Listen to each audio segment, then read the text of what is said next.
Alright, so it is once again that day, and we better watch Queendom together, episode 2.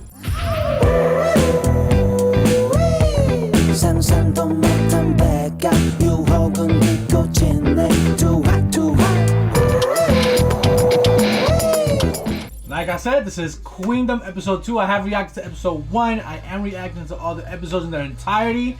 What you see on YouTube is obviously not the entirety of my reaction. If you don't know how these work and you weren't with me for Girls Planet, then what you do, by the way, this is just a quick explainer of how things go. Once I get to that part that the screen shows, okay, now go to the pinned comment, there will be the full reaction, because as you know, those reactions can't be on YouTube because Mnet will have all our asses. So once you watch that, you can come back and leave a comment if you like. I prefer you do, because I like talking about the show, you know, and I lose on the ability to talk to people with it. That's why I wish I streamed it, but at the same time, I don't want to fucking stream. I'm a tiny, itsy bitsy little bit of sick. It's more so like I have a little bit of a tickle in my throat. Hopefully I don't spend the whole stream coughing. Now, like I said, we are going into episode 2 last week. Obviously, with episode 1, we had the performances of Hyorin and BBZ, which were amazing. The emotional aspect of BBZ, just like that performance touched a lot of people. And after I went to Twitter, after post episode, I saw a lot of people feeling the same. And Hyorin was just Hyorin being Hyorin in a league of her own on this show. Honestly, she's one of the perfect options that could have been, like, one of the perfect people that could have been chosen as the soloist if they chose to go with soloist for Queendom. Well, for Queendom again, because obviously Bone was in the first one, but what was unfortunate about the first one is that Bone couldn't really perform fully, you know. Now we got a person like Hyorin who, just like Bone, amazing vocalist, and does all her performances as well, and is an incredible dancer. It's gonna hit a little different as well. 2 legends as soloists on both, though. It's amazing. We are 3 minutes away from the episode starting. It's 8:17 for me right now. I am trying to watch these as they drop. Like during the stream. I'm on the Mnet stream right now. Hopefully I can keep this up. If not, yo, let me know where y'all watch it afterwards with like subs that have good subs, because obviously these subs aren't always the best of the live subbing. And sometimes I wake up and I don't want to sit here at 8:20. Okay? Like, the reason I'm here is because I don't want anything spoiled, and people have told me that LOONA's performing, even though I don't believe it, because the show is telling me no, but people are telling me they do perform. I don't mind that as a spoiler, because I need LOONA. I am here manifesting. I got butterflies. I got my LOONA hat. I'm ready. I'm ready. There are batteries. It's only half of my stick, but there are batteries. Yeah, there's 2 minutes left to the show start, so I'm going to go into there. And hopefully, we get to watch LOONA perform, but obviously we're still getting Kepler, Brave Girls, and WJ. Let's go.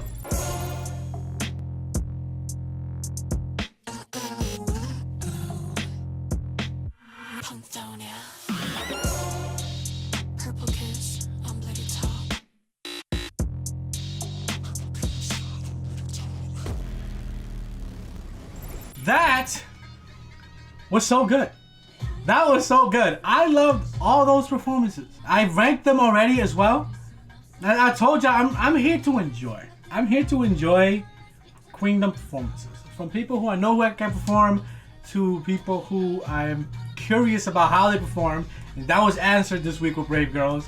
And I did not know they had it like that with live vocals. Honestly, that was dope. What happened with WJ is so unfortunate, and how hard they worked on themselves for it compared to how everybody else saw it, you know. Everybody else still saw the amazingness of their performance, regardless of like the I'll say pretty significant mistake, because it just provided a very dangerous situation that fortunately didn't cause anything bad. And based on the results, like, everybody agreed, bro. They're like top 2. BBZ, it was, for me, it was like almost a shock seeing people rank them low. And just cause like my buddy ass felt every second of that performance, you know? It was much more significant for me, I think, than anybody else, especially the contestants ranking it. I was just like, bro, you're not a buddy. I just know. I know you're not a buddy, that's why I don't think it's significant. But this shit hits feels. Kepler, one of the knocks on them was like that it felt like a music show performance.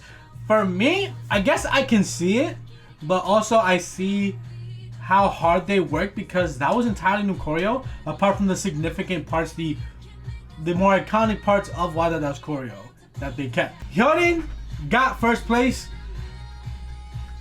I feel like anyone that watched that shit, like, knew from that point that it would be first. And it's just like, would anybody seriously top that? You know? Would anybody top that? And I'll say, personally, I don't think anybody was able to top that Hyodin performance.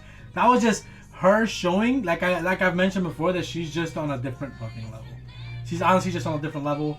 And I'm so happy and proud for her that she's getting to do this shit and show out the way she is. LOONA got to perform their performance, even though they got no points for it. It's essentially to show people what they got, right? I feel like more would have been put into it if it counted for points, right? I love the intro. I love the changes in the song. I love the changes in the choreo. But there's certain parts of it where you were just looking at them perform that gave that bit of like, kind of like that knock on Kepler that was like, oh, it felt like a music show performance.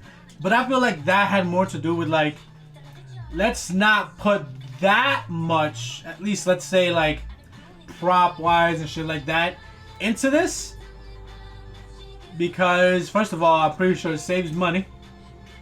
And it's not counting for points. They're pretty much showing what they can do, what they got, and what people missed out on because of fucking COVID. Now I feel like they're gonna go all out for the next performance. I really feel that way. And even that being said, the performance was absolutely gorgeous. And if you know LOONA's choreo, you know LOONA's songs, you know how good they are. They sounded fucking amazing. And they killed it, bro. They killed it. Do I look biased? Oh yeah, because I kind of am. It's fine. I don't care who wins. I am biased though. For me, you got to pick two people to vote for. I don't mind telling people who I vote for. So I'll probably tell you I'm picking Hyodin. And then I'm conflicted. Because I'm not conflicted. I'm voting LOONA. You know why? Because they don't deserve to be last place. Nah. I feel like they would have torn shit up. And I think it would be crazy to see if they're going to be higher than, let's just say, like, I don't know, like get 5th place. Because these aren't final scores because now we got live, right? For the first round. Technically, LOONA still gets points for the first round, but just like the mass votes, like from people. So, I think that LOONA will potentially get 5th place. But they could just stay in 6th. We'll see. If it's, I don't think, is that possible? I don't even know if it's possible numbers wise, but I don't want them to be 6th place. But I know that going forward, they won't be 6th place again, so I won't worry about them eliminated. I've said that before and I had to worry, but I'm not worried about LOONA. I'm worried about Brave Girls because like I mentioned in the reaction, it feels like a lot of this is relying on how good they do. Can they outshine these groups that the choreos are just a lot more detailed than the Brave Girls ones? Can they outdo them? Obviously they're there vocally. They have stage presence. But is it too far removed from like the hype of Rollin' to get everybody's attention? Because I feel like that's gonna play a part here for Brave Girls. Hopefully they can break through that. But I'm loving Queendom so far. I wish LOONA got their proper performance first round, but I'm loving Queendom right now, and I cannot wait for this next round.